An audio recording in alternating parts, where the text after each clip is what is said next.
Бул тарыхта калган чоң жумуштардын аткарганын ачык айкын айтып коюш керек. Бул ошол бюджеттин 3 эсе көтөрүлгөнү, бул ошол ВВПнын триллион 1 триллион 200 миллион менен аяктаганы, эми бул башталышы да. Анан бир топ ушул реформаларды жүргүзүп, ушул накка ушулукка салып койду деп айтат элем да.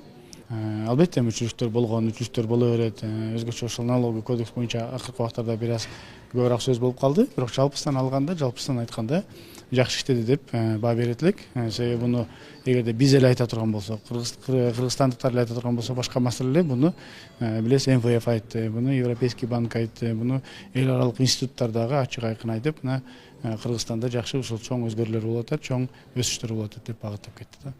Азыр Адылбек Касмалиев ошо милдетин аткаруучу болуп тайындалды. Ал киши узак отурат деп ойлойсузбу же башка бирөө келсе ким келиши мүмкүн? Эми Адыл Ильич, мен ойлойм, биринчи эле критерий премьер-министрге бул эми туура түшүнүш керек, туура мындай баа бериш керек деп айтам. Анткени бул жерге экономист керек да. Экономист керек, ошол экономикалык жакты алып кете турган адис керек деп айтат элем. Ал эми Адыл Ильич ошол канча жылдан бери чогуу келе атат, ошол жумуштун бирден бир аткарылышын көзөмөлдөп артында турган жана ошол блокту күрөйтөп турган жетекчи катары анын келиши ошол эле курсту, ошол эле багытты улай кетет дегенди билдирет эле да. Тизмеде дагы кимдер болушу мүмкүн? Тизмеде башка жок го дейм, ал уже чечилген маселе. Бизге ойлойм, сырда күнүшө келет ал чечим. Өзү эле Адылбек Касмалиев бекит, ооба, өзү эле бекитет.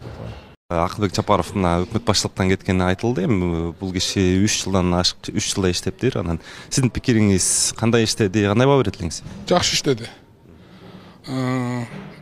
Өлкөнү оор кырдаалда президент менен чогуу алып, жакшы мыйзамдарды алып келип, экономиканы көтөрүп, бардык жагынан жакшы иштеди.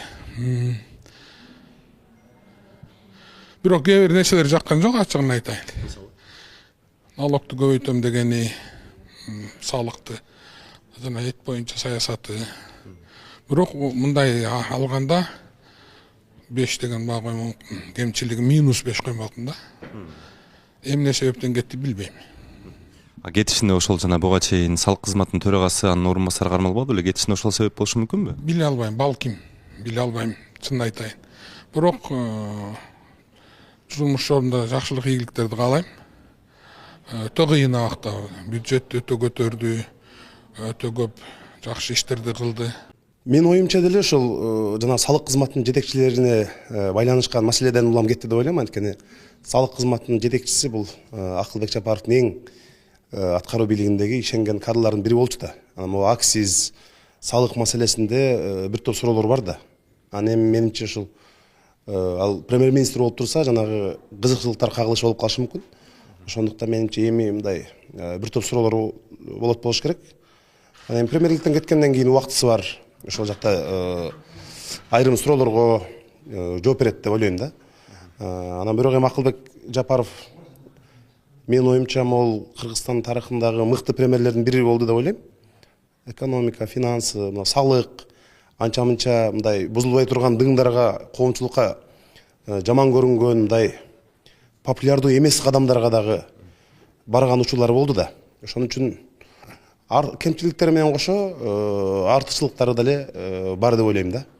Январдын ортолорунда бизде жанагы Кыргызстан-Тажикстан чек арасын ратификация келет да. Ошол өткөндөн кийин менимче жаңы министрлер кабинетинин төрагасы келет деп ойлойм. Менин оюмча ошо Бишкек шаарынын мэри Айбек Жунушалиев болот болуш керек. Менин жеке оюмда. Анткени ал киши ошол өкмөттө иштеди, Бишкек шаарын башкарды, анан ошол премьер-министрликке тапталган жаш кадрлардын бири ошол болот болуш керек деп ойлойм да өзүм. Бул менин жеке оюм, анан башка маалыматым жок. Демек ошо Жунушалиевге азыр мындай ишеним артып атышабы, э? Менин оюмча, мен жеке оюмда ошол көптөн бери эле премьер-министр болот деп айтылып жатпайбы. Ошон үчүн эми Кыргызстандын борборун башкарды, чечимдерди кабыл алуу боюнча өкмөттө көп иштеди министрлер кабинетинде. Негизи чогултулбаган салыктар чогулту, ал жагына ал жакшы иш кылды. Эми албетте кайсы бир өзгөчөлүктөр бар, жана кичи бизнес бар, экспорттук тармактар бар, аларга бир аз өзгөчө маселе керек. Мен аны ар дайым эле айтып келе жатам. Бирок мен ойлойм бир 60-70% кыла турган ишти салык жагынан туура эле кылды. ал кылына турган иш болчу баары бирөө болбосо бирөө кыла турган иш болчу. Анткени салык төлөгөнү үйрөнмөйүнчө биз өзүбүздүн өлкөбүзгө мындай толук ээ болуп карызы жок жашай албаган өлкөгө айлана албайбыз да. Кетишине эмне себеп болду деп ойлойсуз? Эми мындан бир ай мурун Дастан Жумабеков биздин коллега сураганда ал жобу не дождетесь деген да.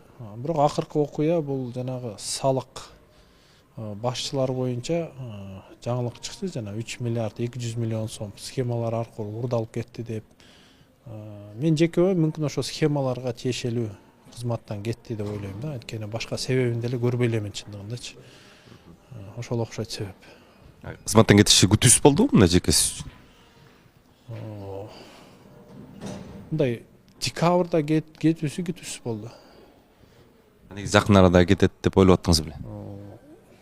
Мен ойлогом мүмкүн могу Тажикстан чек арасы бекилгенден кийин бир сыйра может жаңыраат өкмөт деген ой болгон, бирок бул тезирээк болуп кетти да. Жакында эле Жогорку Кеңеш жалпы министрлер кабинетинин ишине, анын ичинен аны жетектеген Акылбек Жапаровдун ишине дагы Жогорку Кеңештен жакшы баа берилген. Анан бул кетип калышы сиз үчүн күтүүсүз болдубу? Анан жалпы эле бул кырдаал боюнча эмне дейт элеңиз? Эми Жогорку Кеңеш мындай баа берди деген андай эме болгон жок да. Биз депутаттардын бардыгы жакшы мактоо сөздөрүн айткан да жакында ошо жалпы жыйында. Эми мындай да, биз бюджетти кабыл алдык. Анан бюджеттин чыгаша жагында ар бир депутат сунуш кылат да. Мектебимди салып бермен, анан бала бакчаны анан макул дегенден кийин анан баарыбыз мактайбыз да. Анан өкмөт эми жол салып бергин, бала бакча куруп бергин, анан ушул расход тиги чыгаша жагына киргизип койгула деп, анан ошол көпчүлүк депутаттардын ошол эмесин эске алгандан кийин, анан кийин эми баягы бизге эл тапшырма берет да, муну салып бергиле деп, ошолдун баары канаттандырып салынып атса анан кийин баа бересиң да. Азыр убактылуу Адылбек Касымалиев дайындалды. Ал киши калышы мүмкүнбү же башка дайындоо болобу эми? Мындай да. Бир божомолуңуз барбы деген? Эгерде чынын айтса, мен жүрөктө. Эгерде кимди алып келбесек койсок, анан жанында вице-премьер болуп туруп Ташиев отурса, эми ал кишиден өйдөрөк киши керек. Эми ал жок болсо, демек анда Ташиевдин өзүн коюш керек. Мен баягыда байкадыңарбы жокпу? Бизге келген сайын байкасаңар, министрлер жооп бере албай калган жерден Ташиев жооп берип атат. Демек, бардык тармактардын баарын жакшы билет. Мен оюмча, эгерде бир премьерди койсок, анан замы болсо, андан күчтүү болуп турса, мындай иш болбой калат го деп атам. Эмне үчүн дегенде Кыргызстанда Ташиевден күчтүү бир эле президент. Ал башкарып атат. Анан бул жерден деле мен оюмча, эгерде Ташиев бардык тармак жакты жакшы билсе, өзүн эле коюш керек. Анын негизги артыкчылыгы, анан кемчилиги эмне болду деп ойлойсуз ушул постто турганда? Эми негизги артыкчылыктары эми негизинен бюджет көтөрүлдү. Баарыбызга белгилүү болду. Биринчи мына келгенде биздин мамлекетибиздеги бюджетибиз канча эле, канча эселеп көтөрүлгөн, баарын мына жакында эле министрлер кабинети өзүнүн командасы менен келип биздин жанагы бюджеттерин бекиткенде дагы биз алдына болгон өзгөрүүлөрдү, жылыштарды көрдүк. Бул жакшы жетишкендиктери. Анан эми кемчиликтери мен дагы айтып кетейин, мен ал кемчиликтерди өзүңүздөр карасаңыздар, менин ошол кайрылууларымдар да бар, кезинде айтканмын. Мен адамдын кеткенден кийин кемчилигин айтпайм. Анан ошо салык саясатына көпчүлүк коомчулуктан нааразылык болуп атпайбы? Ушул боюнча эми салык саясатында чындыгында элден баягы көпчүлүк мезгилде нараазычылыктар болду. Анткени мен ойлойм, анын нараазычылыктардын бирден бир себеби биздин элибизге мындай түшүндүрүү иштерини туура эмес жүргүзгөндүн артынан болуп калды.